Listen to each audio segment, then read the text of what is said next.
எழு அப்படிங்கிற சொல்கிறோமே, தமிழ் அப்படி சொல்கிறோம்ல, அந்த எழு எழுத்தை மட்டும்தான் பிட்யூட்ரி சுரக்குது. வேறு எந்த மருத்துவத்துக்கும் அந்த பிட்யூட்ரி சுரப்பி சுரக்காது. அந்த பிட்யூட்ரி வந்து நோய் எதிர்ப்பு சக்தியை கொடுக்கறதுக்காக நம்ம உடம்புல இருக்கிற சுரப்பி. அந்த எழு எழுத்துக்கு மட்டும்தான் உண்டு. அதனால தான் தமிழ் தமிழ்னு சொல்லும்போது அமிழ்துன்னு கேட்குது. அமிழ்து வந்து சாப்பிட்டா நீண்ட நாள் உயிர் வாழலாம். உச்சரிப்பிலேயே உயிர் வாழலாம் அப்படிங்கிற ஒரு விஷயம் வந்து தமிழ் மொழியில் மட்டும்தானே இருக்கு, வேறு எதுக்குமே கிடையாது. தமிழ் மொழியில் மட்டும்தான் உண்டு. நீங்கள் உயிர் எழுத்துக்களை சரியாக உச்சரிச்சாங்கன்னா 5 புலன்களையும் இயக்கி வாசிக்கிறது தான் உயிர் எழுத்து. அப்போ அந்த 5 புலன்களையும் குறைபாடு வராது. ரத்த ஓட்டம் சீராக இருக்கும் முகத்தில். பிள்ளைங்க சோர்வாக உட்காந்துருக்க மாட்டாங்க. மெய் எழுத்துக்களை எந்திரிச்சு நின்று தான் சொல்லிக் கொடுக்கணும். இதுதான் விதி. நம்ம உட்கார்ந்து தான் சொல்லிக் கொடுக்கணும். நானே இந்த ஆய்வுக்கு வர்றதுக்கு முன்னாடி தப்பாக தான் சொல்லிக் கொடுத்தேன். ஆனால் இந்த ஆய்வுக்கு அப்புறம் தான் நான் சரியாக சொல்லிக் கொடுக்க ஆரம்பித்தேன். அப்போ எந்திரிச்சு நின்று நம்ம மெய்யெழுத்துக்களை சொல்லும் பொழுது உச்சந்தலையிலிருந்து உள்ளங்கால் வரைக்கும் ரத்த ஓட்டம் சீராக இருக்கும். வேறு என்னென்ன விஷயங்கள் மருத்துவ குணமாக இதில் இருக்குது? நான் எழுத்து இருக்குது. உயிர் எழுத்துக்கு 5 புலன்களுக்கு நோய் வராது. மெய்யெழுத்தில் உச்சந்தலையிலேருந்து உள்ளங்கால் வரைக்கும் இருக்குது. வியாழக்கிழமை ஏழை கிழவன் வாழைப்பழ தோலால் ஒழுக்கி விழுந்தான். இதைத்தான் நம்ம மூச்சு பயிற்சின்னு யோகா பயிற்சியில் படிச்சுட்டு இருக்கோம். தமிழ் பேசுகிறவங்களுக்கு யோகா தேவையில்லை. நம்ம மொழியே யோகா தான்.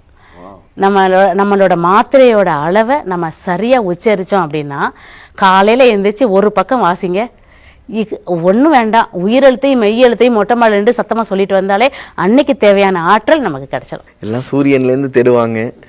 அந்த காலையில் நேரத்தில் நீங்கள் உயிரெழுத்து மெய்யெழுத்து படித்தாலே கிடைக்குங்கிறீங்க. அதனால தான் நம்ம இன்றைய ஆட்சியில் வந்து பார்த்திங்கன்னா தமிழ்னு ஏன் சொல்கிறாங்கன்னா, இது எல்லாமே இதோட மொழியோட பெருமையும் அருமையும் தெரிஞ்ச ஒருத்தவங்களால தான் நம்மளோட தமிழ் வளர்க்க. ஏன்னா சீனர்கள்லாம் தமிழ் எல்லாருமே அந்த இதை தான் நம்ம எடுத்துக்கணும். சீனர்கள் ஒரு மொழியை படிக்கிறாங்கன்னா சாதாரணமாக படிக்க மாட்டாங்க. நம்மளோட சிறப்பு அவங்களுக்கு தெரிஞ்சிருக்கு. அதனால் அவங்க வந்து என்ன செய்கிறாங்க, இன்றைக்கி தமிழில் வேகமாக வந்துட்டுருக்காங்க. நம்மளை விட அதிகமாக செய்திகளை பரப்புகிறாங்க. சரிங்களா? நம்ம வந்து இந்த மொழியை தமிழ் நம்ம பக்கத்தில் இருக்கிறதுனால அது அருமை தெரியல. பிரான்ஸ் நாட்டுக்கு போயிருக்கும் போது ஒருத்தவங்க கேட்டாங்க, தமிழ்நாட்டில் ஏன் வந்து ஆங்கிலம் கலந்த தமிழ் பேசுகிறாங்க ஆசிரியர்கள் அப்படின்னு சொல்லி கேட்கட்டாங்க. கேட்கும்போது நான் சொன்னேன், தமிழ் வந்து தமிழ்நாட்டோட கருவறை. சில வளர்சிதை மாற்றங்கள் உண்டாகும். ஏன்னா அதை நீங்கள் கொஞ்சம் பொறுத்துக்கணும். நீங்கள் வந்து தத்து எடுத்துகிட்டு போயிருக்கீங்க, அதனால் பொத்தி வளர்ப்பீங்க. ரொம்ப ஆச்சரியமாக இருந்துச்சு. நீங்கள் சொன்ன ஒவ்வொரு விஷயமும் யோகாசனம் தேவையில்ல, தமிழ் பேசினாலே போதுங்கிற விஷயம்லாம் ரொம்ப ஆச்சரியமாக. நீங்கள் இது வந்து இன்னும் நிறைய இடங்களுக்கு கொண்டு போகணும். இந்த வீடியோ மூலமாக பலரும் பார்த்துட்டு உங்களுக்கு கால் பண்ணுவாங்கன்னு நினைக்கிறேன். அதுவே ஒரு வெற்றி தானே. நிறைய எல்லாருக்கும் சொல்லிக் கொடுக்கறதுக்கு தானே நம்ம படிச்சிருக்கோம். 20 நாளில் ஒரு மொழியை படிச்சுக்கலாம், அதுவும் தமிழ் மொழியை 20 நாளில் படித்து எழுதலாம் அப்படிங்கிறது ஒரு பெரிய சிறப்பு தானே.